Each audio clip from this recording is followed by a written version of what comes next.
Dear friends, can you hear me? Let us start our our section on education, and we have only an hour to discuss this issue, which is being discussed by the best brains during a long time. This education issue is going to be discussed from an uncommon point of view, and I'd like to name such a topic for discussion. There are two questions I'd like to get an answer to. The first question, I would like our speakers to tell us whether the traditional university is going to survive in 5 years' time under the conditions of digitalization and transformation of the education within the context of this digital economy, this endless information streams and knowledge coming through us through media, or even more through social networks and the internet. That is the first question. What is going to happen in 5 years' time to traditional universities? Please tell us what do you think about it and give us reasons why do you think so. And the second questions maybe is a more practical one. The issue we are faced with, provided there is an expert, a law expert, or someone who is specializing in the museums, how many time is it going to take to upgrade this specialist, this expert, so that he can get the relevant knowledge within the field of intellectual property rights? How should we teach these experts and students so that even humanitarian specialists and technical specialists can get it? And first and foremost, I would like Ivan Anatolievich Bliznets to talk about it, director of the Russian Academy for Intellectual Property. And this is a school which is preparing the specialists within this special field. Do you feel these trends? And you are quite right asking these two questions. That these are questions we are thinking about and we are very concerned with. And quite recently we have a meeting with our professors at the beginning of the year, and lots of experts and leading specialists mentioned this topic. What about the future of the universities? What kind of the university are we going to have then?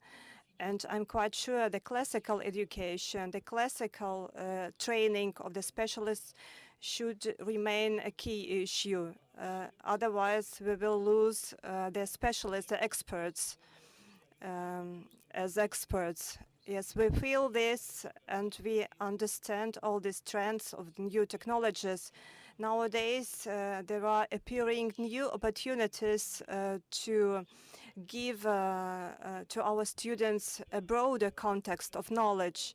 When, apart from the traditional educational methods, new technologies are being added, and the students are able to choose lots of new subjects through these new technologies. But some of my colleagues are declaring today that we should switch to online education completely, that professors should be written up and the students should be able to learn by themselves. I cannot understand it. What kind of medical doctor will we get in the end when these specialists have no opportunity to talk to their professors?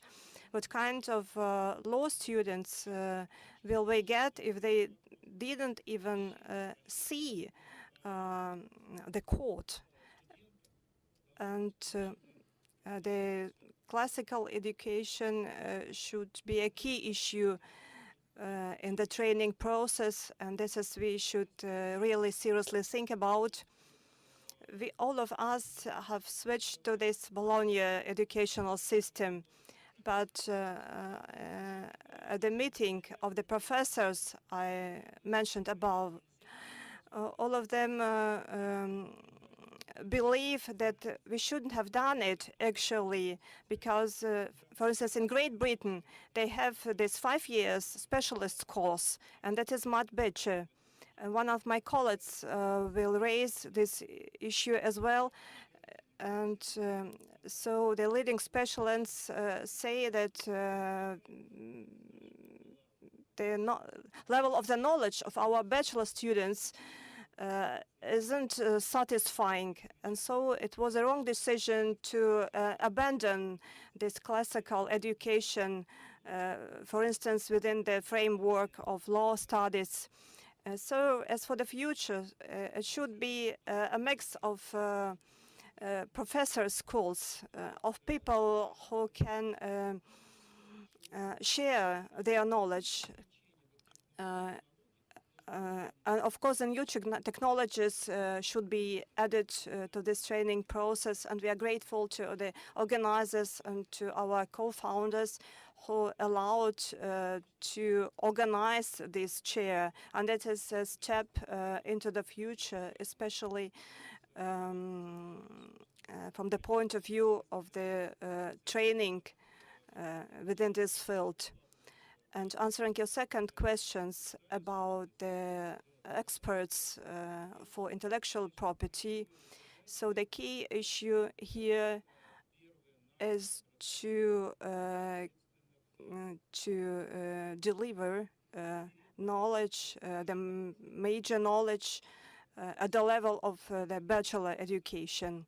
And the technical schools, this can be one level, and the economical schools, it can be another levels.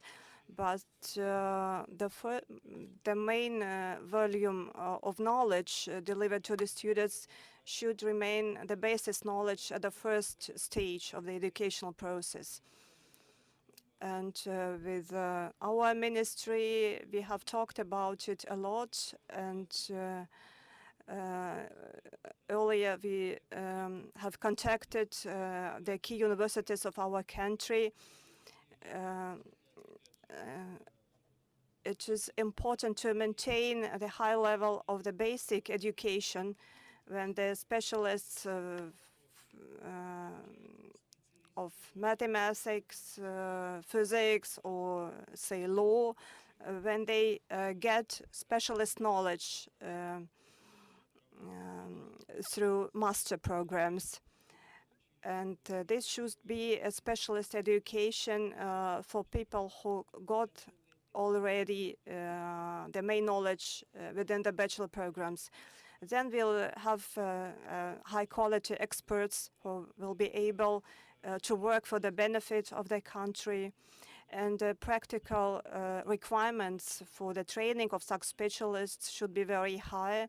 And the key issue is here the new technologies, where we should create platforms for those who already got a basic education at one of the other universities. That is how we see this process. We have been working on international standards within the intellectual property rights for a long time, and we have these educational standards adopted in our country. And now we've been working actively to train the patent engineers who will be able to address these problem issues already mentioned during the plenum section. About the chair for digital economy, I will talk a little later. And now continuing the line of Rospatent, Oleg Petrovich Neretin. I'd like to ask you the following question. So the question I have, within the framework of digital economy program, as far as I know, we are going to prepare about 18,000 specialists and experts. I'm talking about the program of retraining in intellectual property management. And Rospatent is actually in charge of delivering this program. So what Ivan Anatolich just talked about, the conventional education, about bachelor and master studies, as I see, this form of education doesn't allow us to reach these results within 1 year time. So how can we do it actually? What should the technology be to deliver the results expected? Thank you so much for the question. Answering your question regarding the universities, the first one, I do understand that it is quite a provocative question, and I know that you all know the answer to this question. The universities have been existing for over 1,000 years, and the oldest university was established in the 11th century. I'm talking not about the university in Morocco, but about the university in Bologna, and it's still existing, as we know. So there are no foundation to talking about the disappearance of the conventional and traditional universities. But the whole different story is the answering the question of how we should catch up with the time and not to lag behind. And the only way to do it is an additional education, retraining, and that the answer to this question could be actually online courses. And when we go back to the conventional and traditional education, I might be quite conservative, but I've been working in this system, and there is a word, teacher. And it was quite hard for me to get the education when I do not have a teacher in front of me, a teacher who is going actually to teach me. I am doing some studies at the moment using the online courses. And I can say that for me personally, it's very important to have a professor who is very knowledgeable and who is working with me. As for the digital economy project and the training of the specialists for this project, yes, Rospatent has applied for this program.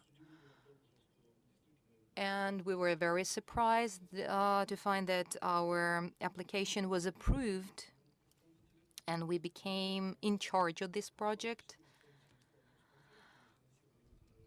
But I must say that there is another organization who is actually going to deliver this program. And now we are actively discussing with them how we should do that and what results we should get. And the results we actually announced were 14,000 specialists. And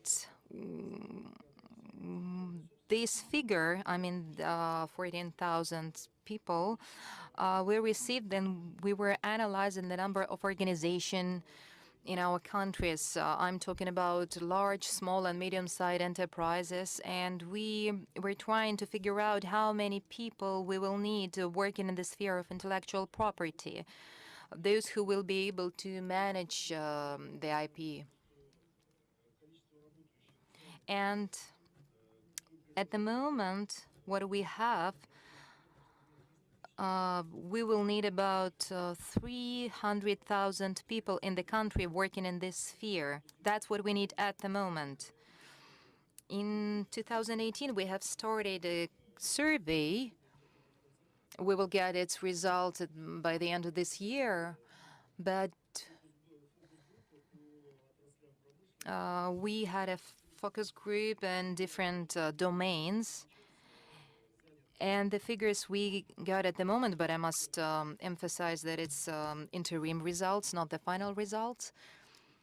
So we can say that at the moment, people dealing with intellectual property, the share of people dealing with intellectual property in different enterprises is 0.05%.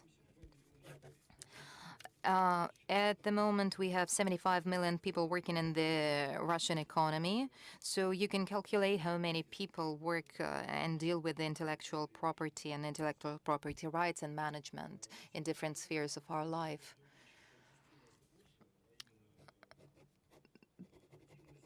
The results we have delivered is a tenfold increase in the intellectual property activity on different enterprises, the increase in the rate of innovative activity and research and development. We know that the Global Innovative Index, according to which Russia is in the 46th place, it actually takes into account the number of applications for the 1 billion US dollars in the GDP of the country. And so we are on the 46th place at the moment. And we're talking about the most innovative countries of the world, China, Switzerland, and the US. They have the figures 10 times bigger, at least 10 times bigger. And so that's why we get the numbers of people dealing with this, dealing with intellectual property in different industries. And we can understand that we will need at least 10 times more people dealing with this. Those are patent experts. Those are workers assisting with application filling in, those with patent management on different enterprises. And the question is of upgrading their skills, because they really need high qualifications. They need to have they need to have higher education, and they need to be professionally educated, and that's probably we're going to talk about retraining. Then we have other people dealing with intellectual property in different enterprises, and that is, I'm talking at the moment about research and development departments. They also deal with intellectual property one way or another. They also need to understand what is going on in this sphere. And here in this domain, we need about 4 million people. And we can provide retraining to these people through online courses, for example, or giving them short-term courses like 14 or 16 hours. Because we do understand that any head of the enterprise has some knowledge, for example, of accounting. Otherwise, he or she would not be able to administer the enterprise. And he or she probably got this information from some courses. We're going to do the same with the intellectual property. So, but we need to understand that we have to work for about 10, 15 years to achieve the results we really need. Of course, probably we will not be able to get the same results as in China, with 37 people who got retraining in patent sphere. But we're talking about a joint development of programs, both distant and face-to-face programs, in order to upgrade the skills of those 14,000 people. But it's just a vocational training, retraining. We're not talking about popularization of the topic of intellectual property. We really need to train these people who are dealing with these issues every day when they're working. And now I'd like to give the floor to my co-moderator, Ekaterina. I've just remembered about the term upgrading. it was a kind of hype about crypto currency. And as I asked my colleagues, how could I get some knowledge about blockchain and cryptocurrency? Are there some student books? And they told me I had to learn something, to read something by myself. And such a kind of self-education, it was what people were doing then to build up those competences from untraditional sources of information. Untraditional in comparison with a classical education, not for me. For me, it was quite normal to educate myself. Are we going into this direction, in the direction of the information from Wikipedia, from social networks, Telegram channels, or we are not forgetting about the basic knowledge? What do you think about it? I would like to welcome all of you, and I'm glad that I'm not the first one to talk about this. As I heard from my distinguished colleagues, we are going into different directions. Sometimes they are parallel, and sometimes those are quite opposite directions. And it's important to understand who we are. And that partly from what I heard, I see that there is a self-identification of a university. When the university understands their tasks before it, and often there are not the challenges the humankind is facing, but meant is here the education as a state-organized process. If we are talking about the state universities, and here we have the representatives of such universities. They are facing official challenges. They know that they are being watched. They have to organize the study process and to file reports. But from my own experience, and I worked as a vice rector, as a dean, and you don't quite get the reality, and you get distant from people who are in this studying process with you.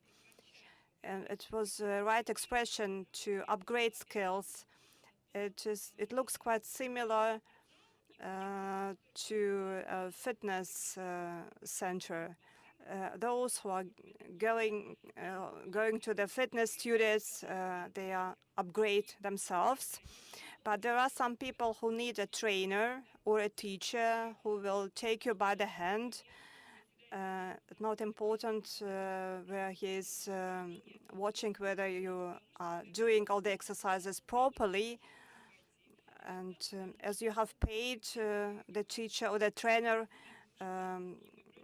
it's you will go to the training because you have paid some money, and some of the students today need some help, some additional help and training within this education. Students they need personal contact.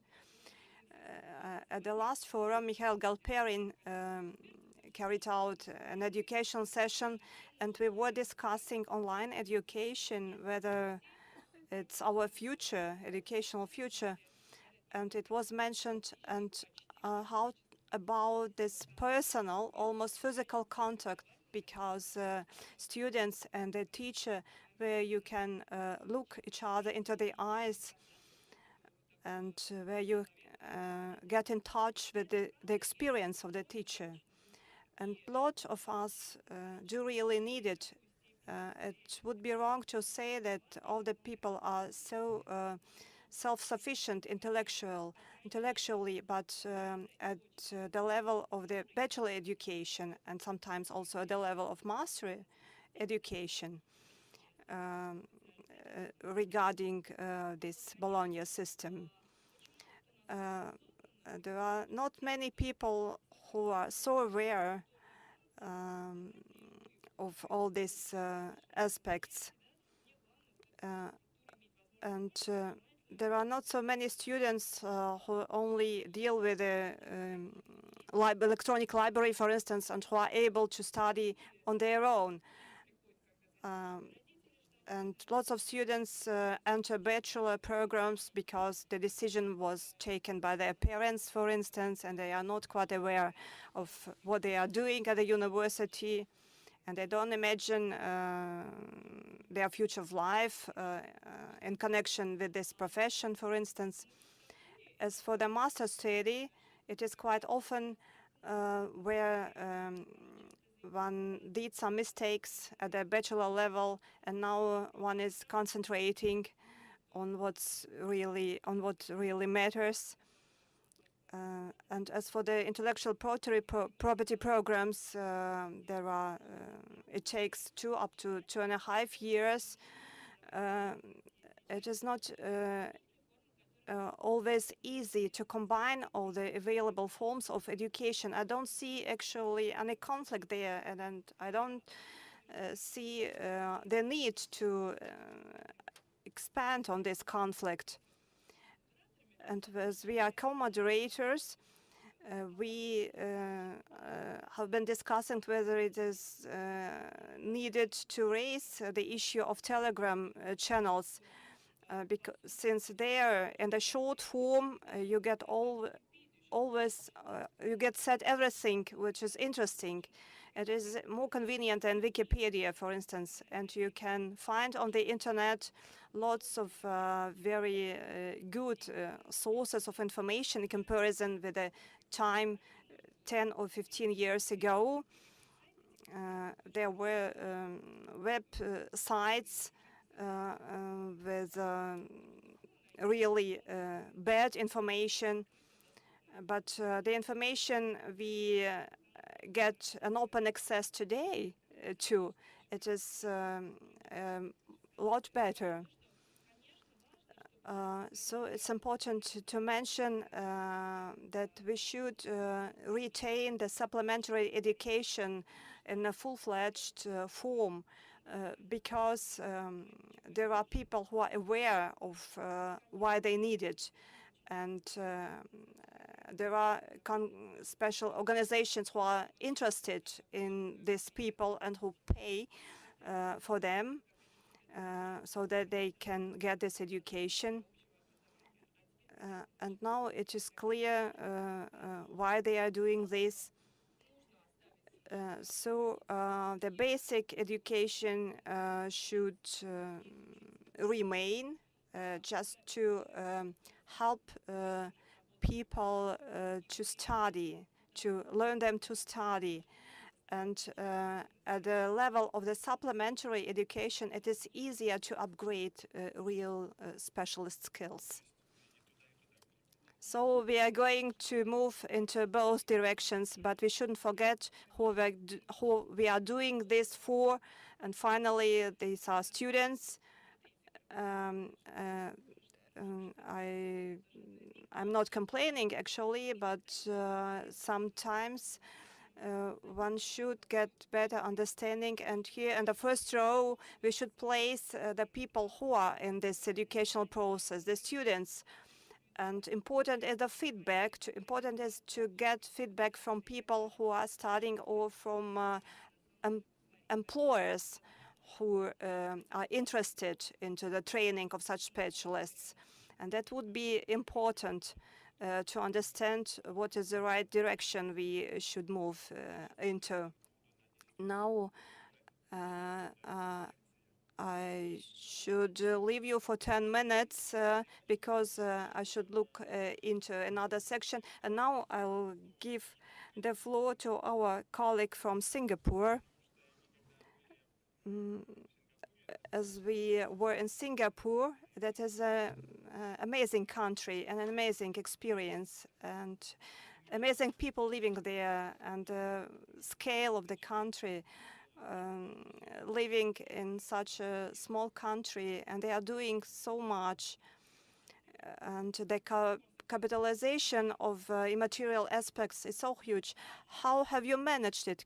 Can you tell us about it in 5 to 6 minutes? Большое спасибо вам за предоставленную возможность. Но если вы посмотрите на наше общество со статистической точки зрения, мы увидим, что a situation of Singapore that looks kind of envious to a lot of nations. We are number 5 on the Global Innovation Index in the world. We are number 1 in terms of the Network Readiness Index, described as the most network society on earth. Our per capita income is higher than the US for a very long time.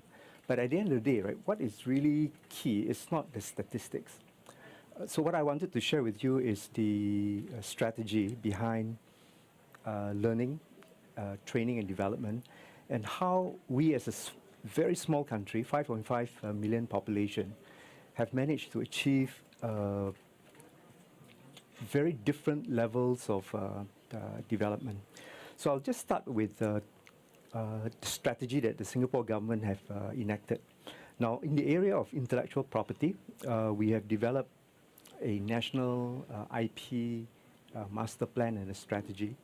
It's a 10-year plan to make Singapore the intellectual property hub in Asia, if not the world.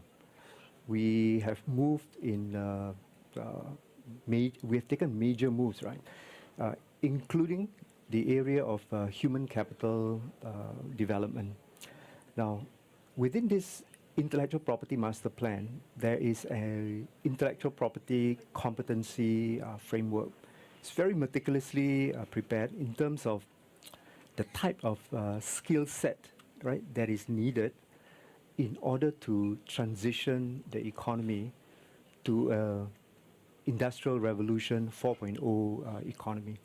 So some of the key trends that I wanted to share with you today are the following. Number one, our education system is going through a major change right now.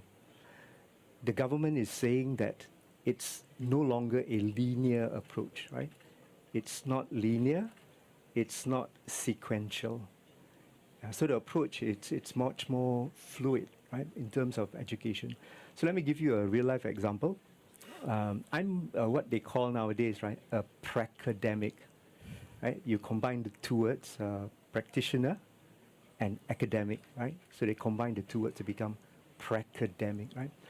I'm from industry. I was a former director for intellectual property at Microsoft, but I teach at a university, right? So when I teach at a university, the government requires that we share with the students as early as possible real-life industry problems and challenges. And we cannot wait until the student graduate because it's no longer a linear system. So when they are at the university, the government now requires that industry practitioner gets directly involved. So the student in the university learns live, right? And there is a requirement in 2 of the courses that I teach that they go out into the industry to help solve real life problem. So this is the first key trend, right? The involvement of practitioners in the education and training. Now, a second key trend that is taking place is the government is no longer looking at pieces of paper. And they have told, and it's very difficult for a society like ours, right? We're just over 50 years old, but you know, in our society, we've been placing too much emphasis on the paper qualification, but now the government wants to change it. So it's no longer an emphasis on paper qualification, but about skills, about values, about the values that you create, and most important in terms of our learning and development, there is now a greater emphasis on agility and adaptability. So it's not about the paper chase. And it's not easy. I just let you know, it's not easy because parents still believe that the paper is very important. But the government has taken a very major step to change the mindset. So post-Industrial Revolution 4.0, there is now a greater emphasis on agility, adaptability, and machine-human learning. Now, whether it is hybrid learning, you know, whether it is online learning, our emphasis in Singapore is hybrid, right? It's not purely online because that's not possible, right? It depends on the situation. So it's a much more flexible model. But the direction that we're headed is very clearly in the area of hybrid learning. So the challenge we ask ourselves is this: how do we future-proof our workforce? How do we get them ready in a way that would enable them to quickly adapt to a fast-changing environment? So our Deputy Prime Minister once said that the real challenge is how fast you educate and the size and the quality of education that you get. So we are adopting a very fluid model right now. It's very agile and it's very bite-sized. So the idea is we have to be flexible, we have to be very nimble. Now, the next trend that I wanted to share with you is in the area of intellectual property, is the way the Singapore government is positioning itself vis-a-vis larger economies. Just to give you an example, we are one of the smallest economy in the world, right? Really, we are really small. You can travel in 1 hour from the east to the west. It's as small as that. But we have formed strategic relationship with China, right, for more than 20 over years, right? So in the area of IP, for example, we entered into a new relationship with China just last year to create an intellectual property innovation service center. Now, so a key trend that is taking place in Singapore is we, as a small country with no resources, with no hinterland, we don't have any other asset, right? So other than people, the next most important asset is intellectual capital. It used to be in Singapore that our location was very strategic. Right? If you fly from Sydney to go to Europe, you have to stop in Singapore. But no longer, aviation technology can overcome that, right? So our strategic location is no longer a major asset. We used to be a major transshipment port, but then again, it could be easily overtaken. So what's the future for us, right? So the future for us is pushing, intensifying on IR 4.0, greater adaptability, and future-proofing our citizen. And the model that we're looking at right now has got certain unique characteristic, right? Very, very unique characteristic. So if I can go through an example, okay, I am a lawyer, right? I never studied data science. It's not possible for me to study data science. But the government, Singapore government, incentivize people like myself, I'm 59 years old, to learn analytics, data science, including machine learning. And I did that 4 years ago, right? So the government invests in building new capability to allow us to become more adaptable, more flexible. As a nation, the Singapore government invests tremendously in intellectual capital creation. So across our entire economy and sector, the government makes it very, very clear that the goal of any strategic investment has to be about creating intellectual capital that is sustainable. Then maybe the last point that if I could share with you at a very practical level, right? Our education system is evolving. It is an evolution, but not a revolution. And we constantly learn, right? And I think this is a challenge that we face as a society. Learning never stops, and the government has made it a policy of continuing lifelong learning. And they give you a whole range of incentive. They give you money. Yeah, they actually give you money to develop yourself. and they keep offering you incentive after incentive, so that everyone is constantly reskilling, relearning, in order for us to adapt to a different future. And lastly, maybe if I can go back, the university no longer represents the only place where you can get education. The government stopped that policy to say that that is the end game, no longer. So the fact that you don't get a university education now in Singapore, the government is saying it's okay not to have a university education, so long as you have the skill set that is relevant for you as a person, and for you working in an organization, and for the society as a whole. So the concept of what it means to be a graduate is already being changed. So I think with that, I can end the session. Thanks. Спасибо огромное. Мне Thank you very much. I think it was very useful for us. Apart from that, what you have said, it was quite right to mention, and what is very important, not only for Singapore, but also for our reality. Here in our room, there are preferably Russian participants. And Russia is a huge machine and a country where all the changes are happening quite painfully and it is quite opposite to Singapore.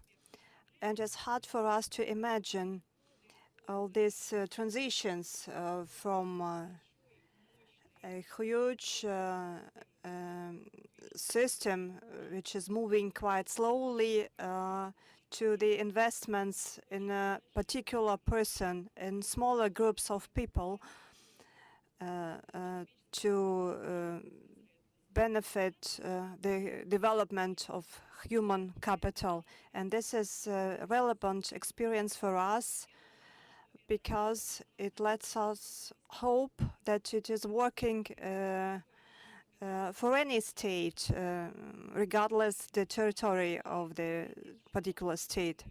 And there is another important remark I would like to stress before giving the floor to the next speaker. It's about the purpose of the education, and that is very important. There is no longer need for the market to compare the qualification of a person with a paper the person can present. And it becomes quite obvious when you speak to a person. It is clear that besides of the self-confidence and reputation, which makes the person attractive, their diploma doesn't really say much about a particular person. It comes not only to the professional skills and soft skills, as we say today, defining the communication abilities within the professional community and so on. And actually, I'd like to ask to continue with this topic and to ask whether it is applicable to Russia to pursue this model while developing the educational system. I'd like Ekaterina Chukovskaya to say a few words about it.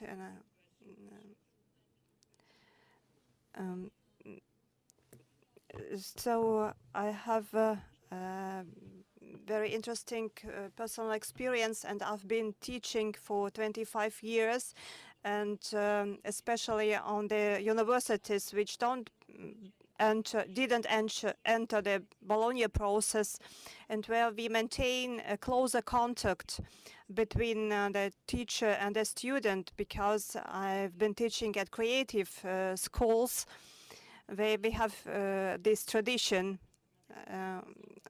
and we didn't lose it despite of the educational reforms in our country. And so we maintain special requirements to the teachers because it is impossible to teach actually, and what works is learning by doing. And the task of the teacher is actually to give such assignments to the students where the students can educate themselves. And was one of the challenges for us as we have been creating the department for the digital economy. We had a clear understanding of what was lacking in our professional communication. And I've been reading master classes within the frame of different festivals and within the framework of the Association of Musical Theaters. So before quite an interesting audience. And I could choose interesting topics which I was personally fond of.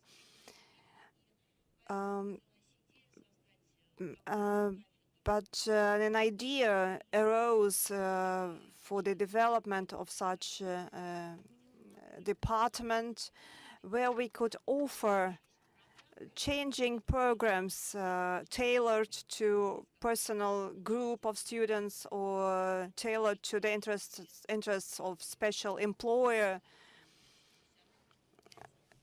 for those who are dealing professionally with the intellectual property. And it was the first experience, but we have already some results.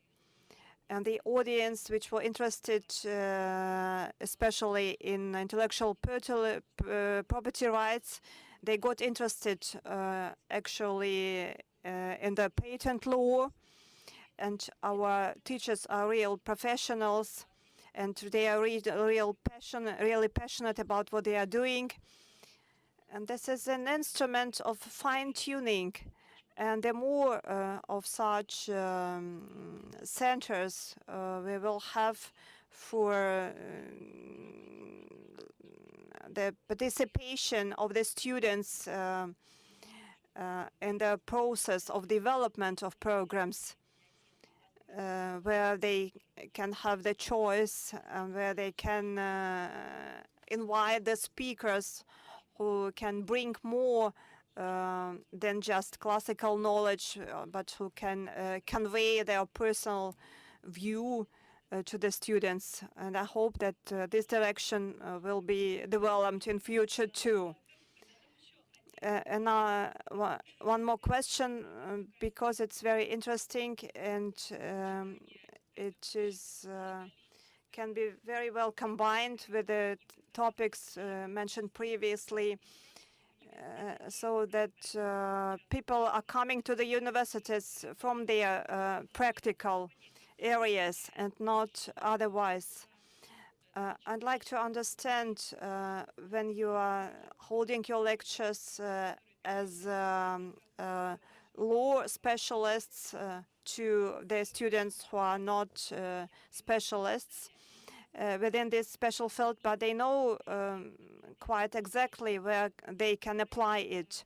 And this model of professional seminars, how effective is it regarding the IP sphere in comparison to Singapore, for instance, as we learned this experience? It was very surprising for me to learn that as for the startups and all these innovations, the introducing of the law experts, we have quite opposite trends. But the adjustment to the audience, this is what we wanted to apply in our departments. But we should talk differently about these things to different audience, to actors or other specialists. but I personally adopted a lot from one of the great specialists who were teaching actors. It was a woman who was able to tell quite compelling stories within the framework of her lectures, especially to creative-oriented students. It is such a great skill to be able to convey information in an accessible form. So we have a lot to do in this direction. Now we want to try to develop such a course for school students, and the possibility to use uncommon teaching methods for different audiences. This is another challenge we are facing now. Thank you very much. We're almost done,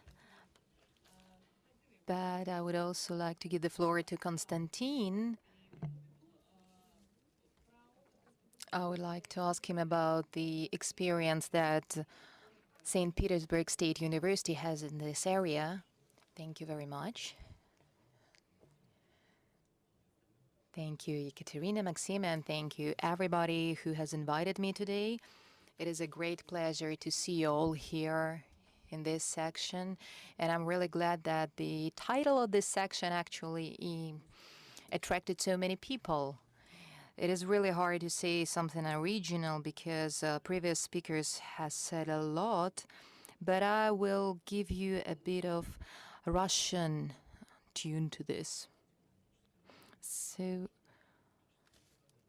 the fourth industrial revolution coming to us today cannot leave educational system untouched.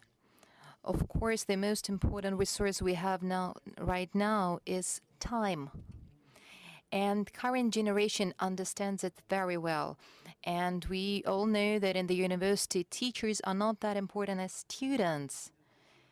And when they come to get bachelor degree, they try to get it for different reasons. And in many cases, they do not see it as a great opportunity to work. I will give you just a short example. And the reason why I am here, I am teaching in the St. Petersburg State University in the Foreign Affairs Department. I read and lecture in intellectual property and digital technologies. Those are two different courses, and those are optional courses. Students can choose them, or they can choose not to attend these lectures. It is up to them. So I've started working last year, and I had only 25 people in one course and 5 in another. This year, I had 29 students for international intellectual technologies and 30 students for intellectual property course. I must say that now I see that teachers in the conventional sense of word, they are leaving. They're disappearing as a class because at the moment the teacher is a kind of 3-in-1 shampoo, because teacher had to be a very good lecturer, a very talented and gifted one. He or she should also have very high academic positions. Right now I'm talking about writing articles, which I have to do. I have to publish at least 2 Scopus articles. So at the moment I'm 31, and I have over 50 publications by now.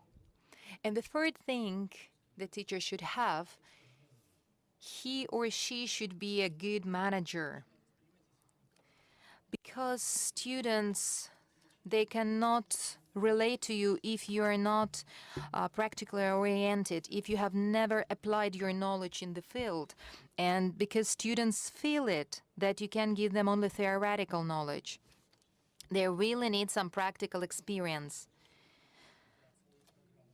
And so at the moment, history, philosophy, law, and some other programs and subjects, they are now being transferred to a new mode. And we are losing some of these subjects. But we cannot avoid it because it's a progress. Thank you very much, dear colleagues.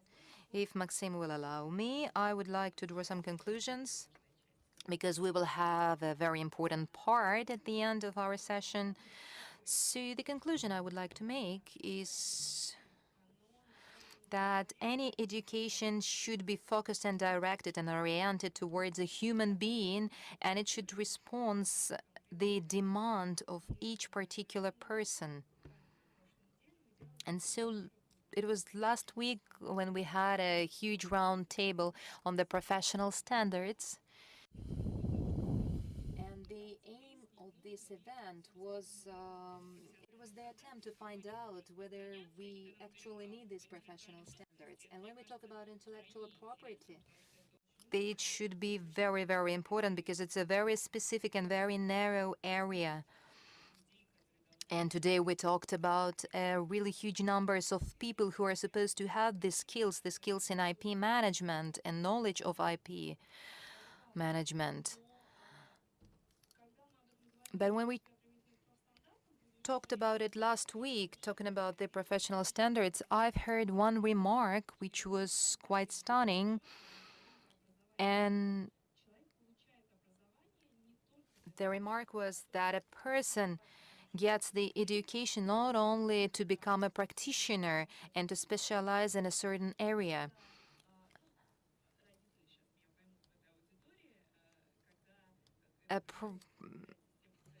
And parents in our audience would probably understand me.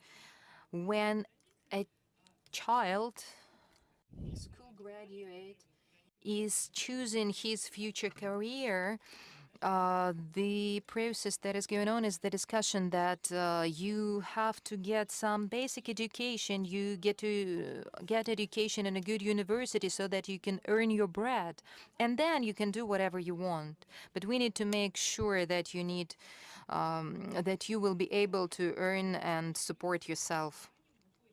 And now we completely understand that students who got bachelor degree or who got master's degree after graduating from the university, they are not necessarily going to work in the same field as the one they got education in.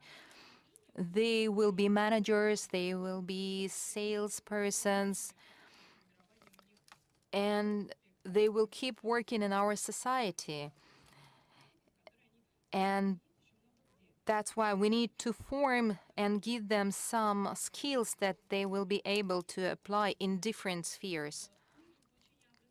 And the level of education that is aimed at a specific and practical area.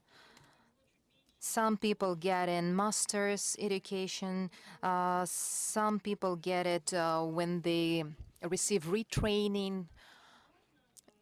So there are different ways how people can get the knowledge they really need for their life and their work. But we need to understand that there are different organizations and institutions could provide it, and we really need to understand for whom we are doing this. Courses, programs, we need to understand where people will apply. And if we manage to do it, we will live in a very good society. Можно одну фразу? По-моему, это и есть вот этот дракон, школа, университет и доп. Образование. Вот Или преподаватель, как шампунь 3 в 1. Мы теперь не знаем, что конкретно это означает. Это правда. Спасибо большое еще раз. Добрый день, да. Собственно, в итоге, который подводила Екатерина, начала-то она как раз-таки со школы, то есть с первой головы дракона. Ровно год назад в рамках этого же форума, первого проведенного, было принято A year ago, we took the decision to participate into an international Olympiad for high school students, and our academy organized this Olympiad for the 10th time. And now we would like to take the score of this Olympiad and invite for the granting of the certificates. And the education will be at our costs. The following education, and the first country to grant the certificate, and we are in this state now. And from Russia, I'd like invite Hans Sukotin, the Director General of the Russian Author Society. Here are two winners from us, Pronin and Rodionova. These are high school students. They are graduating from the school now. They have written very interesting essays, photo session, photo shooting. And those are very motivated young people, winners from Russia. Thank you very much for these certificates. It's a great honor for us to hand over these certificates to Yegor and Anya. Those are tickets into their great future, and we hope that due to our help too, we will grow this. We will help these two future professionals growing. Colleagues, actually, it's a very interesting experience, and we are very grateful to this Russian Academy. And the task is to invite into the society professional people, those who will come to us to get the education. They will get the certificates from our society, and we will guide them through the whole educational process. They will get praxis, they will write their diploma works within these specialist fields. And after graduation, they will come back to us, and they will work for our society. And that is quite an interesting experience. A new kind of a university education. And now we are moving to the next country, and from Belarusia, from White Russia, I'd like to invite Mr. Molchan. Here we have Gurina and Shavrin, two high school students graduating this year as well. And they will study, they will be enrolled into bachelor program. I'm very pleased, and our Eurasian Confederation is working very good. And I'm very glad to have these winners from Belarus. So we are staying in contact. And the next country is Kazakhstan. And like the Director General of the Kazakhstan Society for Intellectual Right Management, Mr. Kijibayev, two winners, a boy and a girl, Anastasia Argunova and Sabit Mavlenov. And Sabit Mavlenov is a son of our one of our professors.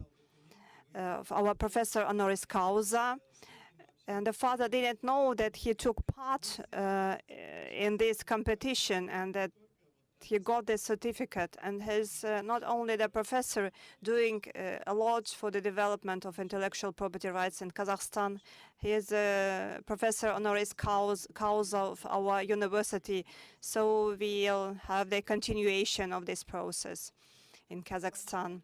Thanks a lot. Thank you very much. I'm very pleased and I'm very grateful to the Academy for this honor that our youth is getting the opportunity to be enrolled in one of the prestigious schools of our country. And the next state which took part in the competition, Azerbaijan. And I would like director of the National Conservatory of Azerbaijan, Siyavush Keremi, and an artist, Yunay Metizadeh. Representing the society and the Eurasian society. These are two young men. They are graduating next year, but they are getting this chance already to be enrolled at the academy. Congratulations to them. Only after you. We are very grateful, and as a father, I didn't know about it, but thank you very much that your assessment was as high. Thank you very much. Thank you. Now we have granted all the certificates to our winners. I don't know whether we have another formal issues. Are there some questions to the speakers?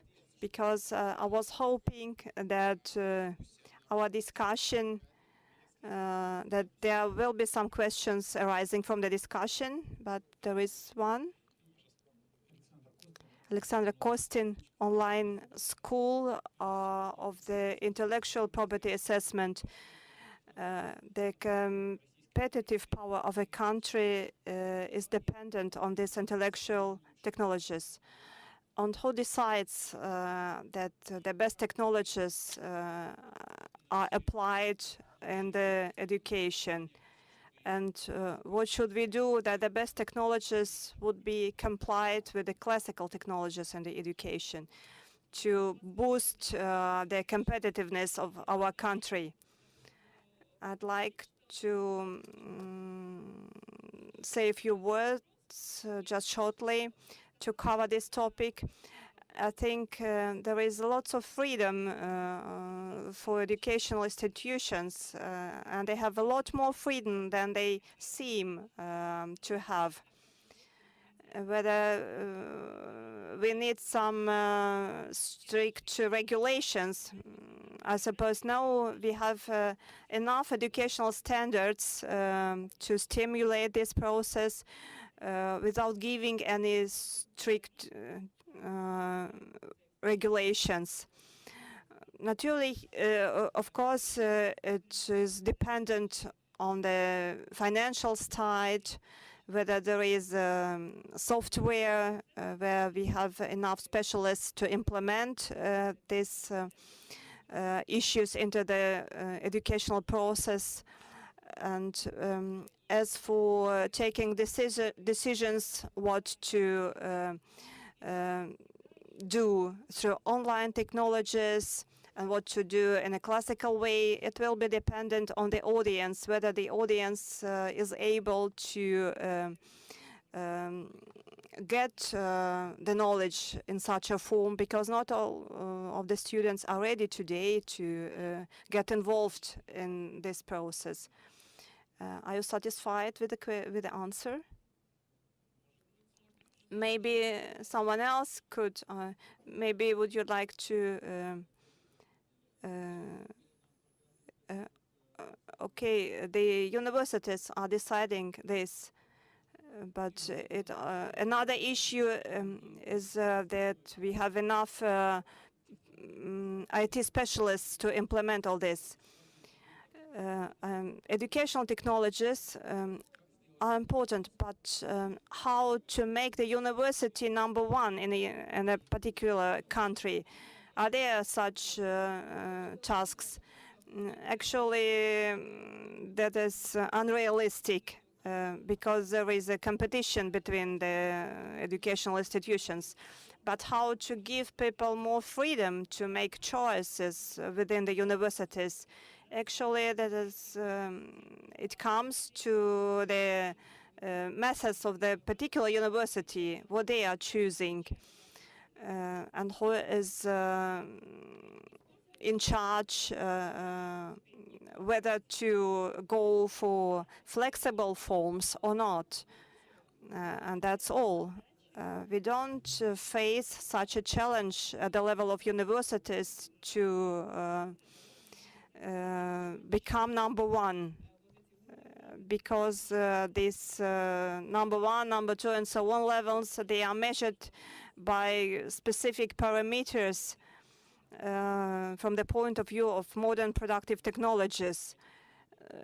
But we should, we will only opt for all these technologies, someday we will lose the education in our country. Well, in school tech, we have a different situation because the quality of the lectures the student get, we measure by the number of patents and the intellectual property actually that we have produced in our laboratories. So we measure the quality of our education by the commercialized products we have on the output. That's the efficiency that we measure. Maxim, that's exactly what our colleague from Singapore has told us. That's the combination of theoretical and practical knowledge. And probably that is really the future of the universities. And if we are going to compete with each other in terms of number of programs or number of online courses, but that is the road to nowhere. That is actually the road to the destruction of the education.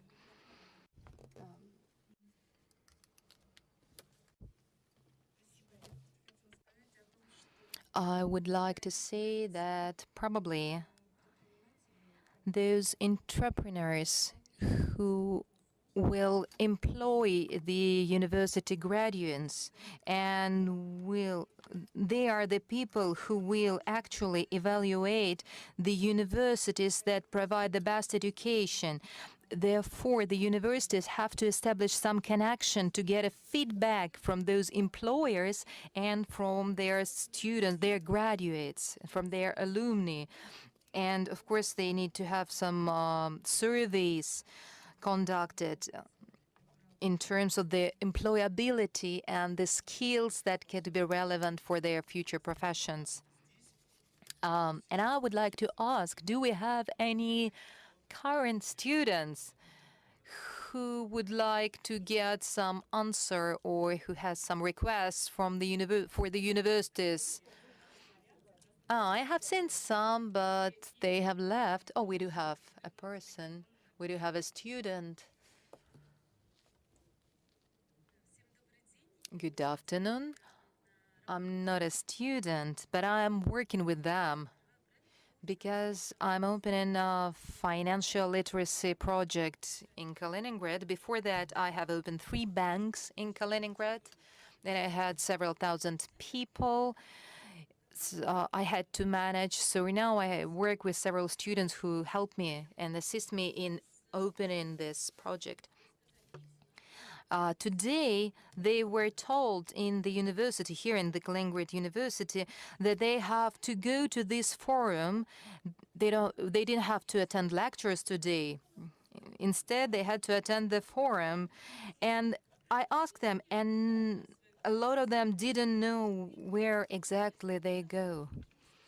And I was wondering, why they were not told where they are going, why they are going there. They were not told and they were not advised to what plenary session they should go, which one they should attend. And I am the mentor to them, and I am going from practice to academic world. I can give them this advice. I tell them, go here, go there, because you can get information that will be relevant in your future work.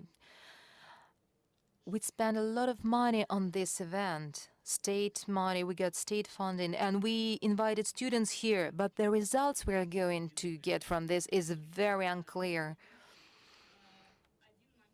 There is one thing I would like to say. When I was working as a dean in the university, I had a department of 800 students. That's not quite a lot, so you can know who is who there, you know all of them. And I do have experience of having and holding an event specially for these students. But that actually required a lot of agreement between different parts and departments of our university. But they were coming to this event and they've been asking questions and they were quite cocky, I must say. And recently I've been to the event with the same, similar students audience. And they have the same problem as you're talking about. They just tell students to go there so that there are no empty seats in the audience. But that is not the question of the education quality. That is not the question to the students. That's basically the question to the management system in the university and the management decisions in terms of what students you should send, for whom it would be interesting. So yeah, I absolutely agree, because students need to understand why they should visit this or that event. Unfortunately, we have to finish our session today. We probably will need a couple of more hours, but unfortunately, we do not have this time. I would actually like to give the answer to the question about the forms of education. So our distinguished colleague from the Singapore told us about what they have in Singapore, but I haven't heard any word about Singapore universities. So they have to stop their classical education too? And I looked at Times ranking. At the moment, Singapore University is number 52. None of Russian universities is even dreaming about such a high place. And actually, the task we have at the moment, at least, to be in the top 100. So probably we do need different forms of education, but the question of the changes in the classical education and is not quite relevant. Oh.